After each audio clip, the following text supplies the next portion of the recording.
ku ssula y'ekkumi egamba nti Polisi Ebuuliliza. Polisi Ebuuliliza. Okuddako k'emabega katono, omutemu bwe yamala okutemulanga lonsa. Nsaba wano owulirizeewo bulungi. Nsaba wano owulirizeewo bulungi. Oboolyawo naawe oyinza okulamula mu katabo kano. Omutemu bwe yamala okutemulanga lonsa ne yeemulula mpolampola n'adduka ng'alowooza nti tewali amulabye. Obudde buubuno bwa kiro, tewali andabye, ate n'awaka tewabadde muntu mulala ani anannumiriza. Tewali ayinza kunteebereza. Ebyembi waliwo omuyise eyali ali ku makubo ge eyawulira amaloboozi amasongovu nga gava ewanga lonsa, oluvanyuma ne gasirika. Naye ye ne yeeyongera okutambula amakubo ge omuyise.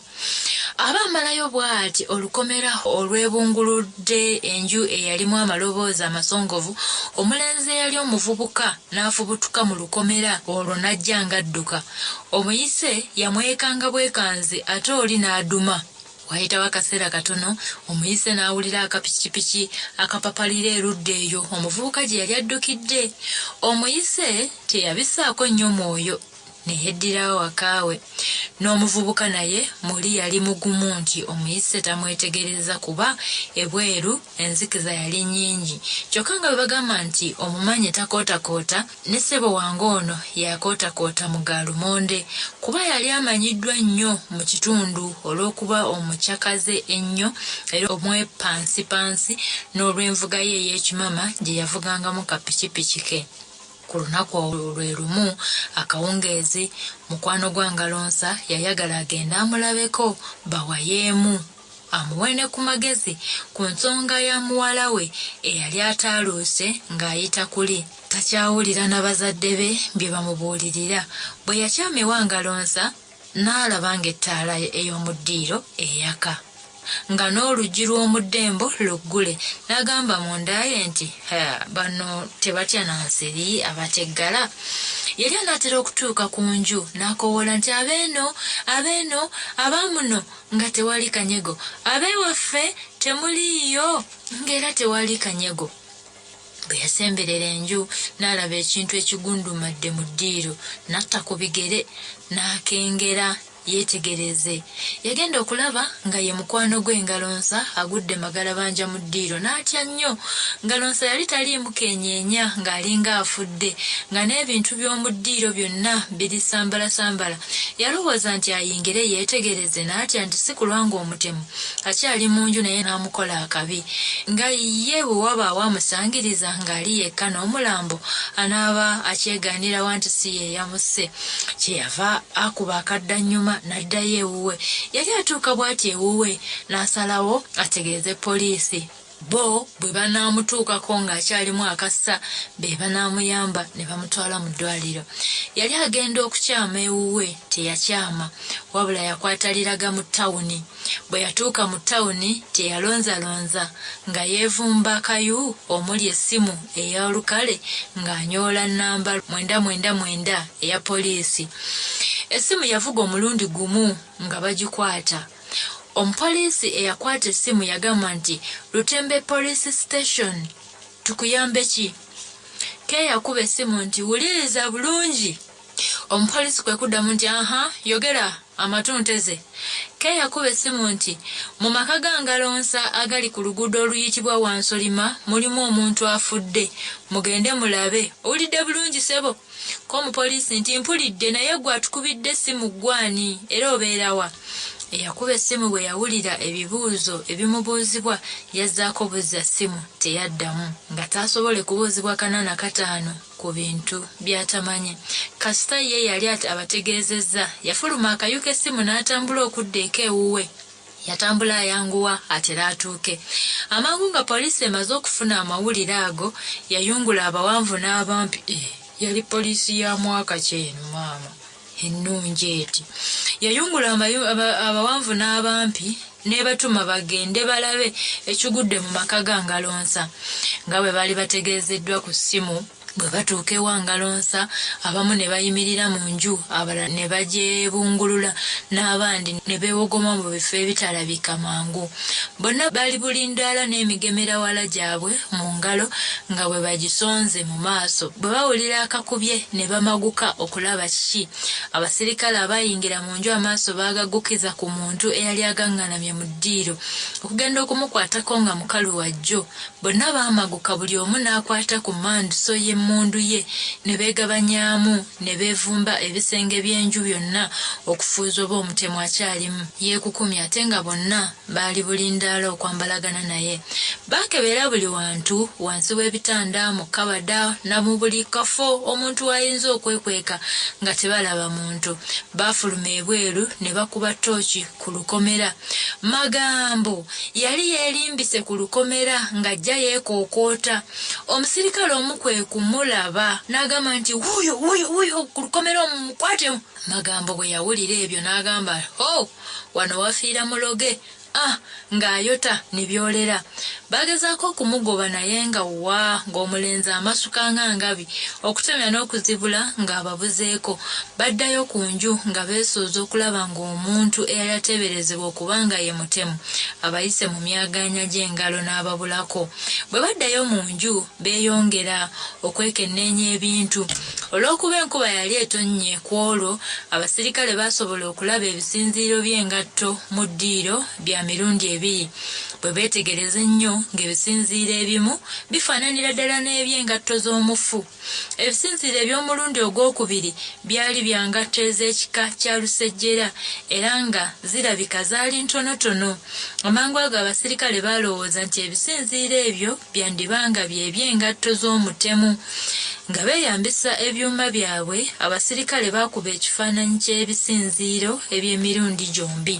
Bwe baamulisa ebweru awo nga mu kisasi, nawo ne bazuulawo ebisinziiro bibiri ebifaananira ddala na biri eby'omulundi ogwokubiri ebyali biteeberezebwa okuba ng'engatto z'omutemu.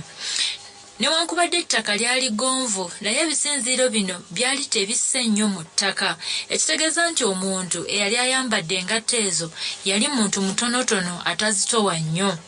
Mu ddiiro ebintu byonna byali kasuulanesuulanye ng'obumeeza obumu bwegalise, entebe ezimu nga zimenyeddwako amagulu, ng'ebifaananyi n'ebintu ebirala byasiddwa.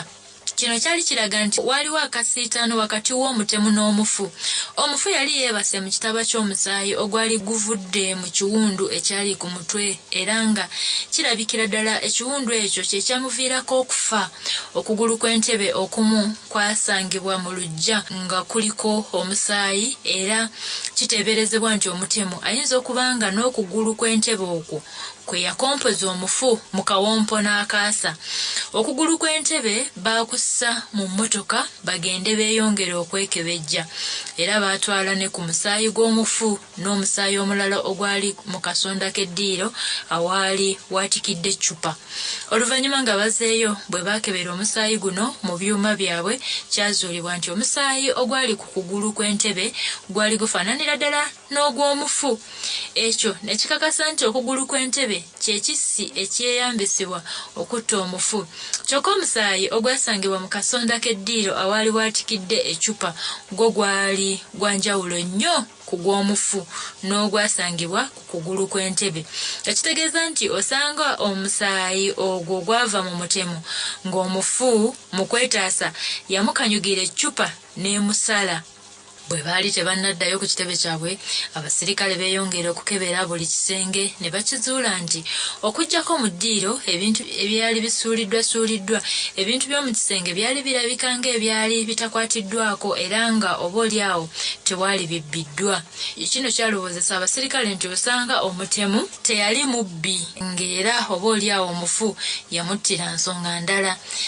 Ebisenge ebisulwamu byali bibiri. Ekisenge ekimu kyalimu engoye za kivubuka mu kigero ky'omulenzi ey'akavubuka. Bwe beeyongera okukunkumula ebintu ne bagwa ku bufaananyi bubiri obw'omuvubuka ow'emyaka nga 16 oba 17 n'ebbaluwa 3 nga zonsatule ziwandiikiddwako amannya Yona Magambo.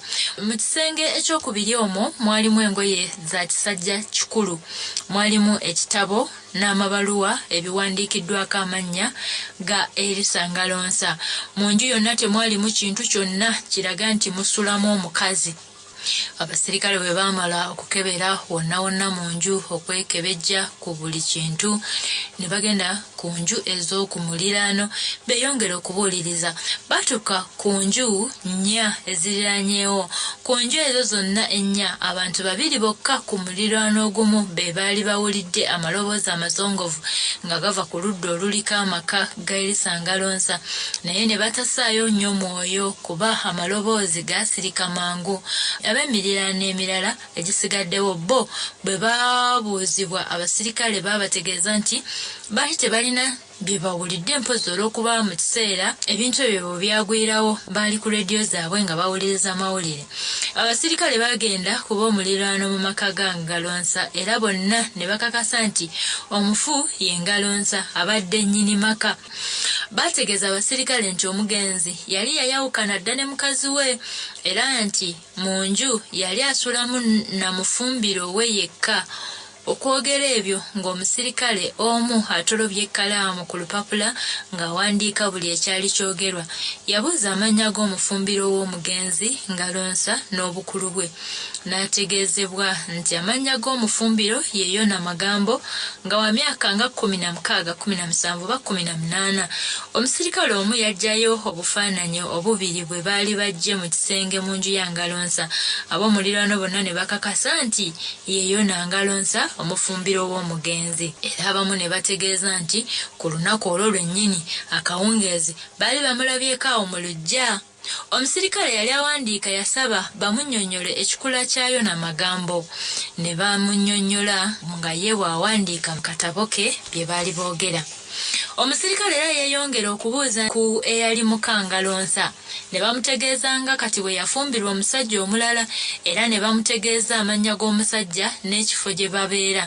Omusirikale bwe yamala okuwandiika byonna n'abasiibula nti mweddireyo mu maka gammwe, tunaabayita nga wabaddewo kye muyinza okuyamba ku poliisi. Yasindika munnya mu ssubi. Omulambo baaguteeka mu gafa emulago eyali yakatuuka ne gutwalibwa mu ggwanika ly'emirambo. Enju baagirekako abasirikale babiri abagikuuma, abalala ne beddirayo ku kitebe kyabwe. Eddimu ly'okubuuliriza n'okuzuula omutemu eyatemula Elisa Ngalonsa lyabindikibwa Saajenti Mbogo ng'ayambibwako Kopolo Majanja. Saajenti Mbogo yali musajja muwagguufu ng'alina amaaso matwakaavu n'obuswiriri ku mimwa. Newankubadde ku maaso yali alabika ng'omusajja omukambwe, naye kyewuunyisa bambi yali wa kisa ky'otalabanga. Yali musajja mumanyirivu nnyo mu kuketta n'okunoonyereza abazzi b'emisango. Kopolo Majanja eyali yamuweebwa okumuyambako, naye newankubadde yali akyali mujja mu mulimu, yali yeeraze nga bw'alina ekitone ky'okubuuliriza ku buzzi bw'emisango. Yali mukwata mpola, mwegendereza, mujjukizi, ng'atunula n'alaba era n'asengejja by'alabye n'ebyawulidde, ate ng'ebintu ebyo byonna byetaagibwa nnyo mu mulimu gw'okunoonyereza ku buzzi bw'emisango. Saajenti Mbogo ne Kopolo Majanja eddimu eryabatikkibwa baalikiriza awatali kwemulugunya oba wadde okwenyonyongoza, era ne batandikirawo okutetenkanya n'okutegeka nga bwe banaakola okubuuliriza kwabwe. Kunoonyereza okwasookera ddala kwali kwa kuzuula abantu abayinza okuba nga baali balabe b'omugenzi Ngalonsa, abaali bamulinako eddibu oba abaali batamwagala olw'ensonga ezitali zimu.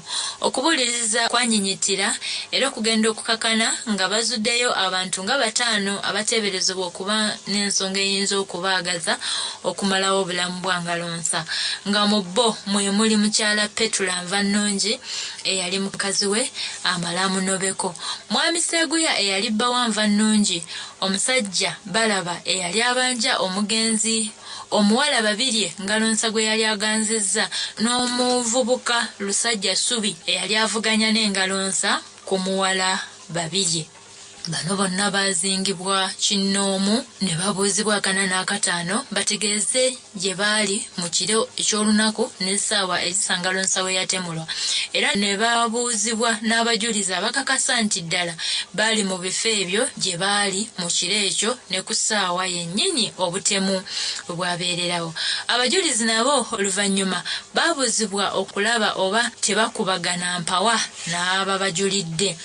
Sajenti Mbogo yafuna empingu 6, 3 n'azissa mu nsawo ye, 3 endala n'aziwa munne Kopolo Majanja, naye azitereke era n'addira basitoola 2 empangemu amasasi, emu n'agikuba ensawo y'ekkooti, endala n'agiwa Kopolo Majanja nga bw'amugamba nti munno mu kabi oyo muteeke mu nsawo, okwerinda si buti, gye tugenda kunoonya mutemu so tetugenda ku bugenyi. Ebyo olwaggwa ne bakwata obutabo bwabwe obuwandiikibwamu ne bayingira mu mmotoka ne bagenda ku muyiggo gwabwe. Basookera mu maka ga mwami Seeguya ne mukyala we Petulo ono Nvannungi eyanoba ku Ngalonsa. Awaka basangawo mukyala yekka, naye eyali yakadda okuva gye yali agenze okuziika. Yali mukazi mutonotono ng'alabika mu buvubuka bwe yali mukazi mubalagavu, kyokka era nga nakati yali akyalimu emmunye. Mukyala Nvannungi yayaniriza abagenyi be, newankubadde yali tabalabangako anti bagamba nti mu nju temuba kkubo. Olwamala okubalamusa, Sajenti Mbogo ne Kopolo Majanja abaali mu ngoye ezaaleeya ne bamweyanjulira nti tuli basirikale ba poliisi, ensonga etuleese mu maka gano yeekuusa ku kutemulwa kw'Elisa Ngalonsa, kye tulowooza nti si kijja mu matuugo nnyabo. Tukizudde mu kubuuliriza kwaffe nti waliko mukyala wa Ngalonsa, kyetuvudde twagala tubeeko bye tukubuuza. Konva nnungi nga yenna mwennyamivu nti ekyokufa kwa Ngalonsa nakitegedde, naye kitalo nnyo bambi, kitalo bulala.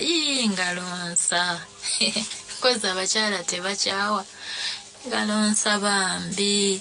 Okumalayo ebyo ng'amaziga gatonnya, Sajenti Mbogo ye yabuuzanga ebibuuzo nga ye Kopolo Majanja akola gwa kuwandiika ebibuuzibwa n'ebiddibwamu. Mu bufunze, Nvannungi yabuuzibwa gye yali ku lunaku n'essaawa omugenzi Ngalonsa lwe yatemulirwako n'obukakafu obukakasa byayogera.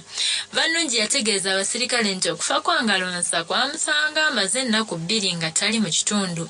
Yali agenze wa Biswera eyo ne mukwano gwe ow'okumuliraano ogwokusatu ku ddyo okumuziikirako ssengaawe, era nga yali yakadda ku lunaku olwo lwennyini nga ne gwe yali agenze okuziikirako amujulira n'ab'okumuliraano abalala bonna, nti era amawulire g'okutemulwa kwa Ngalonsa bagawulirira ku leediyo Mulumbe gye baali. Bamubuuza nnyinimu gy'ali n'abategeeza nti ye okugenda okuziika bba yali yakamala lunaku lumu ng'agenze mu lukoola okusuubula ente era nga tannadda, kyokka nga yali asuubirwa okudda ku olwo oba enkeera. Bamusaba abalage engatto ze zonna n'ezabba, naye n'akola nga bw'asabiddwa. Mu ngatto zonna ezaaleetebwa temwali ngatto za lusejjera oba wadde ezizifaananyirizaako oba ezirina ebisinziiro nga biri ebyali mu nju ya Ngalonsa ebweru mu kisasi. Ng'ogyeko ekyo, engatto z'omusajja zaali bwaguuga bwa ngatto. Seeguya alina ekigere kinene, ekitegeeza nti ebigere bye byali binene nnyo nga tebiyinza kujja mu ngatto ziri ezalinnyisa ebisinziiro ebyalabibwa mu nju n'ebweru. Engatto za Nvannungi zo zaali ntonotono nga n'ebigere bya kigero kyennyini eky'ebisinziiro ebyasangibwa mu ddiro lya Ngalonsa n'ebweru. Naye Nvannungi yalina ebitege bingi era nga bw'ayimirira ebigere bye bibula katono okwegatta, so nga ebisinziiro ebyasangibwa mu ddiro lya Ngalonsa n'ebweru byali byakabaliga. Babuuza ekyamwawukanya n'Engalonsa oba babadde babuuzaganya nga basisinkanye. Nvannungi n'addamu nti kazaala gwali mwenge. Ngalonsa bwe yabanga tanywedde nga abamusajja bambi muteefu omulungi omuzibu, naye kyaziranga kussa mwenge mu ttama n'afuuka ekirala. Bwe yaddanga eka n'antigomya n'andirika emiggo egyanjusanga n'omuliro, nalaba gufuuse muze, kwe kumuviira nga seesobole kududulwa kwa buli lunaku. Ku by'okubuuzaganya tubadde tubuuzaganya nga tusisinkanye era nga nze simulinaako ddibu lyonna. simubaddeeko na nsonga. Abasirikale baali tebakyalina kirala kye baagala kubuuza, kyebava basaba Nvannungi ayiteko ku poliisi y'e Lutembe enkeera bongere okubaako bye babuuza. Baali basibula bati bagende nga nsanga bisibo ono ejje galabagalaba. Yaliko ente era n'esibira mu luggya lwa Sseeguya. Abasajja basatu ne bagivaamu. Nvannungi yabaaniriza bulungi n'okubakulisa ekkubo. Abasirikale abaali bagenda ebyokugenda ne basooka babimma amazzi bamale okulaba bano abazze kye baagala. Mukyala Nvannungi yayanguwa mangu n'agamba bba nti abo basanze basiibula kugenda naye babadde bakwetaaga. Ko bba nti si kata tuyisinganye mu kkubo. Sseeguya yagamba abasirikale nti mujje tuyingire mu nju basebo. Ko bba nti gwe mwami Sseeguya ye kwe kuddamu nti yenze ssebo nabo kwe kumweyanjulira nti tuli basirikale ba poliisi y'e Lutembe. Oyo ye Kopolo Majanja ate kamwa koogera nze Saagenti Mbogo. Twazeddako wano nga toliiwo, tulina bye twagala okukubuuza. Sseeguya kwe kubagamba nti tugende mu nju gye tuba twogerera. K'abasirikale nti na wano wamala ssebo, tetugenda kulwawo nnyo. Sseeguya yali musajja munene muwagguufu, yali akola omulimu gwa bukinjaaji. Abaali bamumanyi ennyo baali bamwogerako ng'omusajja eyajjula embaazuulu ow'obusungu obw'ettumbiizi era nga tasalibwa mu maaso ng'anyiize. Ng'alonsa nga tannafa yali kabwanango ne Sseeguya olw'okumusigulira mukazi we. Atuuse kufa nga tamusonyiwanga wadde okwerabira kye yamukola. Kino nno teyakikisanga era buli lwe yakongojjanga omumbejja Namaalwa ng'alokompokana n'ebyo obudde ekkejenge. Saagenti Mbogo yabuuza nti eby'okuttibwa kwa Ngalonsa wabitegeera? Abuuza Sseeguya. Ko Sseeguya nga yenna teyeefiirayo wadde okulaga okulumwa nti nabitegeera, nabimanya. Saagenti Mbogo kwe kwongera n'abuuza nti oyinza okututegeeza gye wali ku lunaku n'essaawa omugenzi Ngalonsa lwe yatemulwa olage n'obukakafu? Sseeguya yaddamu nga bw'alanga ensingo nti Ngalonsa okufa nga nze naakamala ennaku nga 3 nga siri kuno. Nali ngenze mu lukoola ne mukwano gwange Zibayiri, omu ku basajja benzize nabo. Ensonga eyatutwala mu lukoola yali yakusuubula nte era okuva olwo tubadde tetuddanga. Tukomyewo leero era n'ente ziizo muziraba ze tuguzeeyo. Kikoze bulungi kuba ne Zibayiri ali mu nju muyinza okumubuuza. Nnyini loole oyo ye twamusanze ku lukoola okumupangisa. Ab'oku mulirwano nabo bayinza okwongera okubakakasa nga bwe sibadde kuno. Mulowooza nze Ngalonsa nga muttira ki musajja wattuna? Semulinaako buzibu nze. Saagenti Mbogo yamuddamu nti leka kutuwanda bigambo mu kamwa musajja gwe, tukugambiddewa nti gwe watemula Ngalonsa. Baayongera okumubuuza ebibuuzo ebirala naye nga byonna tebirina nnyo kye biyamba. Baamutunuulira ebigere ne balaba nga byali binene nnyo nga tebiyinza kujja mu ngatto ezaaleka ebisinziiro mu ddiiro lya Ngalonsa. Si ekyo kyokka, naye era Sseeguya lyali sajja ddene era ezzito nga singa lye lyalina ebisinziiro n'engatto ebyalabibwa mu kisasi ky'enju ya Ngalonsa byandibadde bisse nnyo mu ttaka okusinga biri bwe byali. Bwe baalaba batyo kwe kumugamba yeddire ku mirimu gye nti naye kyokka enkeera agende ayongere okubalaba ku kitebe kya poliisi. Bwe yagenda ate Saagenti Mbogo kwe kuyita Zibayiri. Byaddamu ng'abuzibbwa byakwatagana bulungi ne Sseeguya bye yali ayogedde. Oyo ne bamuvaako. Bwe kaavaawo baggukira wa mukwano gwa Nvannungi gwe yajulira era bye yayogera byali bikwataganira ddala bulungi ne Nvannungi bye yabaddamu. Saagenti Mbogo ne Majanja tebaaterebuka ne beeyongera ku muyiggo gwabwe.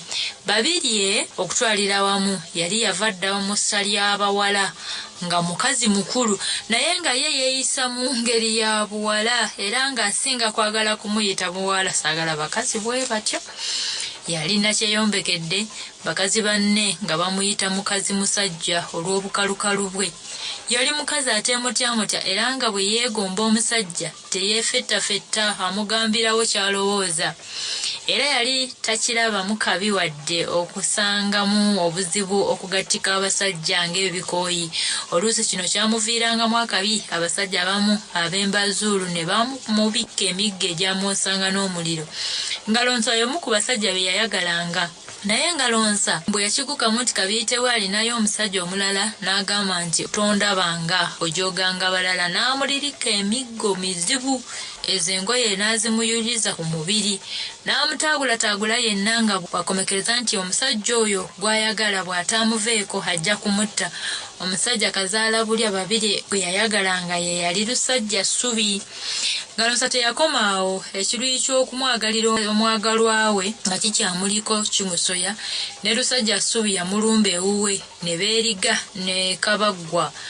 Ne Musabiti eyo yennyini yakulembera okufa kwa Ngalonsa ssebo yasanga Lusajja Ssubi mu kirabo ky'omwenge ne amukyokooza. Lusajja Ssubi naye yali tanyigirwa mu nnoga, n'asituka ne biba buguma. Kyani kya Ngalonsa, kyani kya Lusajja Ssubi, kyani ne bakubagana okutuusa lwe baggwa akanyoomagano ne baawukana nga buli omu ategedde obusajja bwa munne.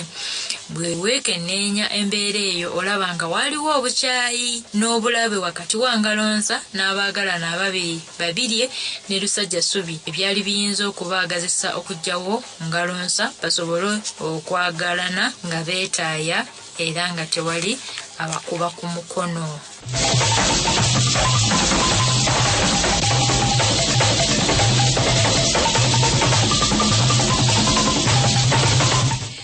N'olwekyo Sajenti Mbogo ne Kopolo Majanja okugenda okubabuuza bagenda bamaliridde okubakamulamu obujulizi obubasiba bwe kiba nti ddala omu ku bo oba bombi nga beekobaana okutemula Ngalonsa. Kyokka ekyokusaalirwa okubuliriza kwagenda okuggwa nga baabavuddeko bukumbu enkuyege ku ggi, kuba Ngalonsa okutemulwa nga babiri ali ku kitanda mu ddwaliro apooca oluvannyuma lw'okulongoosebwa. Omukulu w'eddwaliro naye yakakasa nti ddala kituufu mu kiseera Ngalonsa we yatemulirwa babiri yali ku kitanda. Ye Lusajja Ssubi ku olwo akawungeezi yali mu kirabo kya mwenge nga yeesiwa magengere ne mikwano gye.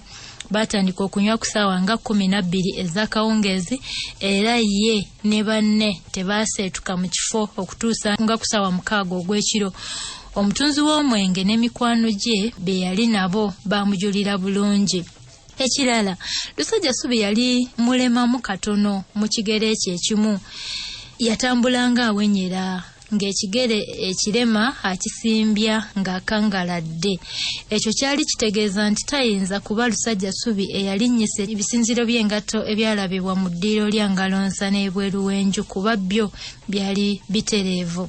Sajenti Mbogo ne Kopolo Majanja tebaali basanyufu. Bye baali baakafuna byali tebiwa maanyi kuba baali bakyalemeddwa okuzingiza omutemu eyatemula Ngalonsa oba wadde okufuna oluwenda olunaamu batuusaako. Kati baali basigaza abantu babiri, Balaba ne Yona Magambo be baali baagala okubuuza. Kyokka nga ku bantu ababiri abo omu yekka yamanyiddwa waali. Magambo yali omukozi wa Ngalonsa era nga baali basula bombi mu nju, yali takubikako kimunye oba wadde okumanyibwa gy'ali. Balaba yaliko omukozi wa Ngalonsa owa Wakka okumala ebbanga lya mwaka mulamba n'ekitundu. Ku nsimbi ezaamusasulwanga buli mwezi yatoolangako ntono ez'okweyambisa. Ezisinga obungi n'aziteresa mukama we Ngalonsa nga kyaluubirira kwe kwegulira akate nga ziweze. Bwe yalaba ziweze siringi ezisoba katono mu 2,000 kwe kuzisaba mukama we atuukirize entegeeka ze ez'okwegulira akata akalunde. Mukama we okumusaba ensimbi ng'ata maaso. Ekyavaamu ng'atandika kupalapalanya nti ensimbi teziri wano, naziteresa gondi ate yazeewolako ajja kuzizaawo, n'ekyaddirira kuzirya az'amaanyiza ddala. Ebyaddirira kuwanyisiganya bigambo bisongovu, kulangiragana ensimbi Ngalonsa za kumpanyiza bwe zitajja kukka mirembe. Abasirikale bagenda okugenda ewa Balaba okubaako bye bamubuuza, ng'ebyo byonna baabifuna dda okuva ku bantu abalala abanyumyanga n'Engalonsa bw'abadde beekumbiranye n'abantu 1000. Balaba bwe yavaayo mu kayumba ke ak'ekisuuwa okwaniriza Sajenti Mbogo ne Kopolo Majanja, essuubi lye bagenda nalyo ery'okukwata omutemu ne libaggwamu. Balaba musajja wattu yali mukulu luwedde ku mpagala nga mutono era nga mu kulaba okwangu yali alidde sekukulu ezisoba mu 7 nga yali mukulu. Era byo bye mbagambye. Omuntu otuuka otya myaka 7 ate myaka 7 ng'okyakolerera okulunda akate okuŋŋaanya. Kati ebigere bye byali byalwala enjovu nga tayambala ngatto, yali yenna ajugumira ng'eyalwala obuko, nga n'omubiri gwe gwonna gulabika munafu. Nga bwe yali alabika yali tasobola busobozi kulwanyisa n'okutemula ngalonsa eyali akyali omugumu ennyo.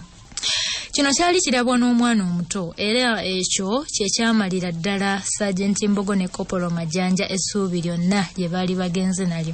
Bwe bamubuuza gye yali ku lunaku n'essaawa ngalonsa lwe yatemula, balaba yeddiramu nti nali wano mu kayumba kange, ate nandibaddewa.